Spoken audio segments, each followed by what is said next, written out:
adverbial clause performs the work of an adverb in a sentence. This is called adverbial clause.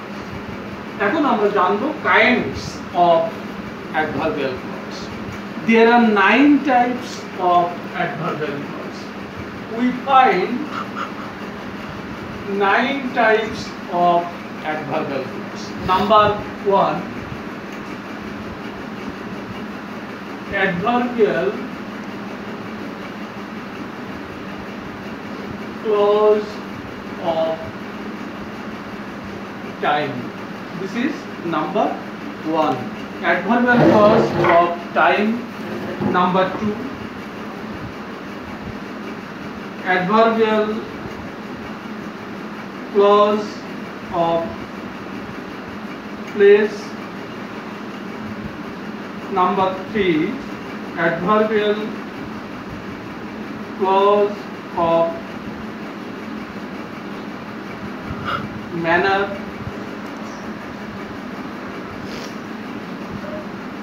Number 4, adverbial clause of purpose.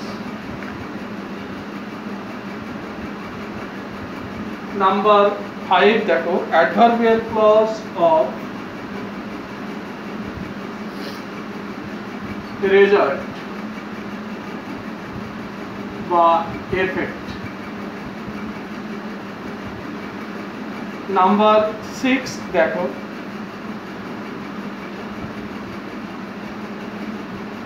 number 6, adverbial clause of cause বা reason. Number 7 দেখো, adverbial clause of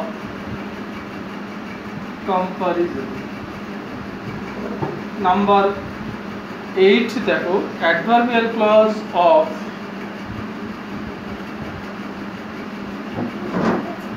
contrast.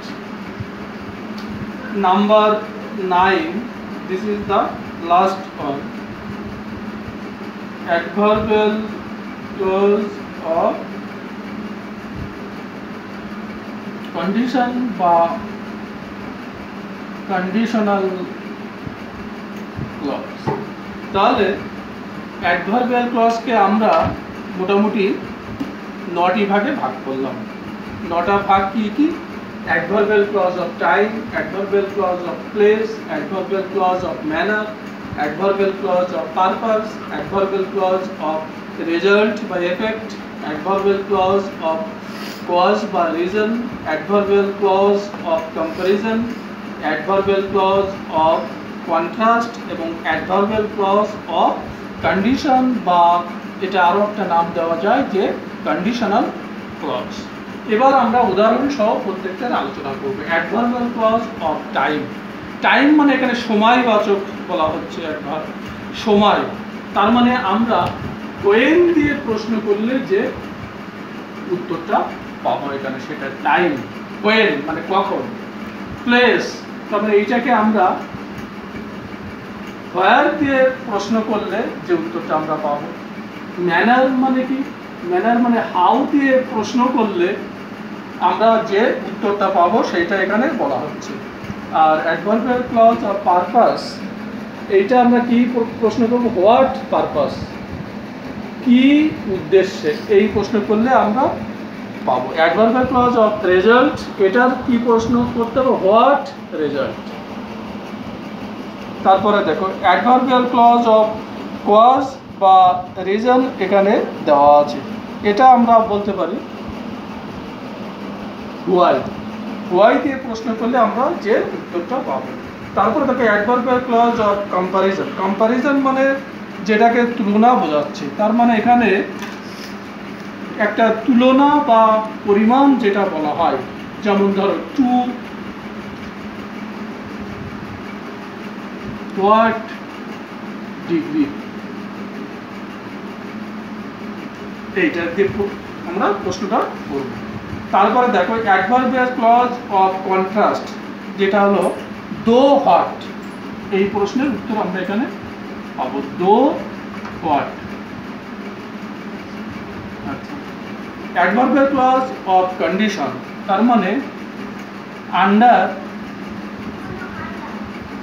What condition, এই প্রশ্নের উত্তরটা আমরা পাবো। যে উদাহরণটা দেবো সেই উদাহরণ থেকে। তাহলে প্রথমটাকে আমরা দেখছি হোয়াই, ওয়েন দিয়ে প্রশ্ন, তারপর where, how, what purpose, what result, why, to what degree, though what, under what condition. এইবার আমরা এর উদাহরণ সহ আলোচনা করছি, একটু দেখো। অ্যাডভার্বিয়াল ক্লজ অফ টাইম আমরা প্রথমে, যেমন হোয়েন, তাহলে কি হবে উদাহরণ?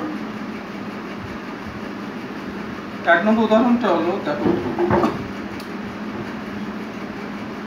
ওয়েট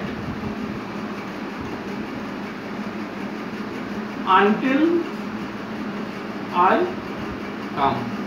তাহলে ওয়েট আনটিল আই কাম, তাহলে এখানে আনটিল আই কাম এটা হলো অ্যাডভার্বিয়াল ক্লজ অফ টাইম, যে কখন, যতক্ষণ না আমি না আসি, অপেক্ষা করো যতক্ষণ না আমি না আসি, এইটা হয়। তারপরে অ্যাডভার্বিয়াল ক্লজ অফ প্লেস আছে, দেখো এটা বলা হচ্ছে হোয়ার, তার মানে কোনো একটা জায়গা। You may go where you like, you may go where you like, তাহলে you may go where you like, where you like adverbial clause of place.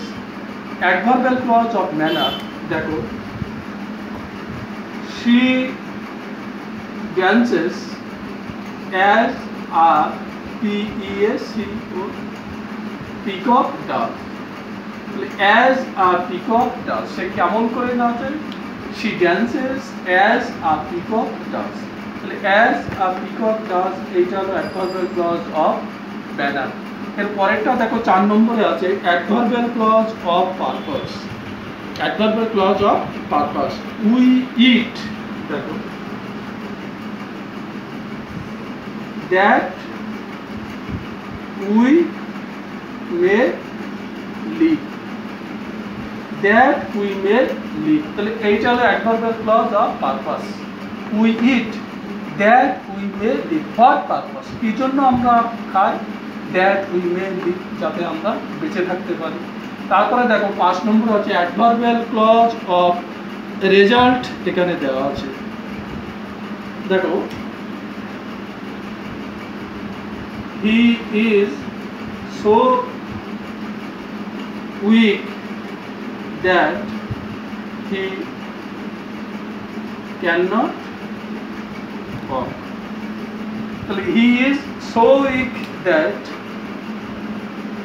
He can not walk, that he can not walk এইটা হলো result. তাহলে সে so weak that he can not, সে এতটাই দুর্বল যে সে হাঁটতে পারে না, তার মানে রেজাল্ট কি হচ্ছে? সে দুর্বল, তার ফলে কি হচ্ছে? সে হাঁটতে পারছে না, that he can not walk, এইটা হলো অ্যাডভার্বিয়াল ক্লজ অফ রেজাল্ট। তারপর এটা দেখো অ্যাডভার্বিয়াল ক্লজ অফ কজ বা রিজন, এখানে দেওয়া আছে অ্যাডভার্বিয়াল ক্লজ অফ কজ বা reason. He was absent, he was absent as he was ill, তাহলে as he was ill, he was absent as he was ill, সে অনুপস্থিত ছিল, কারণটা কি? কারণ he was ill, তার অসুস্থতার জন্য। 7 নম্বর adverbial clause of comparison. Adverb comparison, এটা তুলনা করা হয়েছে, যেমন টু হোয়াট ডিগ্রি, কি পরিমাণ, যেমন ধরো as you saw,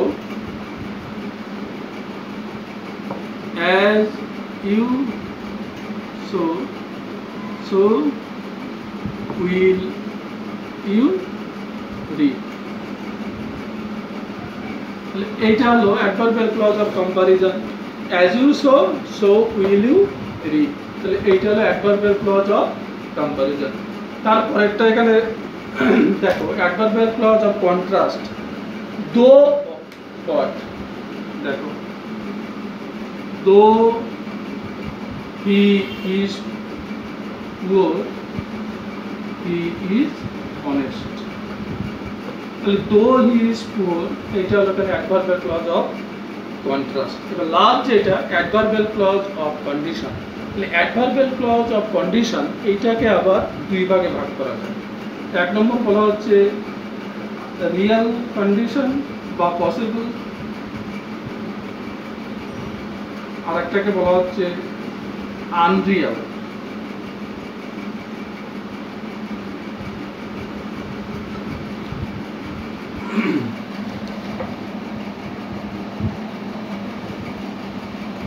একটাকে রিয়েল বা পসিবল, আর একটাকে বলা হচ্ছে আনরিয়াল বা impossible.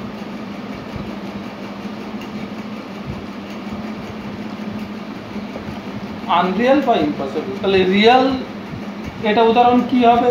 If you come I shall go. If you come I shall, if you come I shall go. If you come এটা রিয়েল। আর আনরিয়েল কি হবে? If I were a king I would be happy. If I were a king I would be happy. তাহলে adverbial clause of condition এইটাকে বলা যেতে পারে if ক্লজও বলা যায়। অ্যাডভার্বিয়াল ক্লজ অফ কন্ডিশনটাকে আমরা ইফ ক্লজও বলতে পারি, কারণ এটা ইফ দিয়ে শুরু হয়। তাহলে অ্যাডভার্বিয়াল ক্লজ অফ কন্ডিশনকে দুটি ভাগে ভাগ করা হচ্ছে। একটা হলো রিয়েল বা পসিবল কন্ডিশন যেটা সম্ভব, আর আনরিয়েল বা ইম্পসিবল কন্ডিশনাল ক্লজ। তাহলে এখানে রিয়েল বা পসিবল এটা উদাহরণ হলো if you come I shall go. আর আনরিয়েল বা ইম্পসিবলের মধ্যে কি হবে? If I were a king I would be happy. If I were a king I would be happy. তাহলে এইটা হলো অ্যাডভার্বিয়াল ক্লজ অফ কন্ডিশন। তাহলে আমাদের অ্যাডভার্বিয়াল ক্লজ তার 9টা ভাগ এবং তার উদাহরণ সহ আমরা এতক্ষণ আলোচনা করলাম। তাহলে আমাদের ক্লজটা মোটামুটি শেষ হলো। আজকে এই পর্যন্ত। Thank you.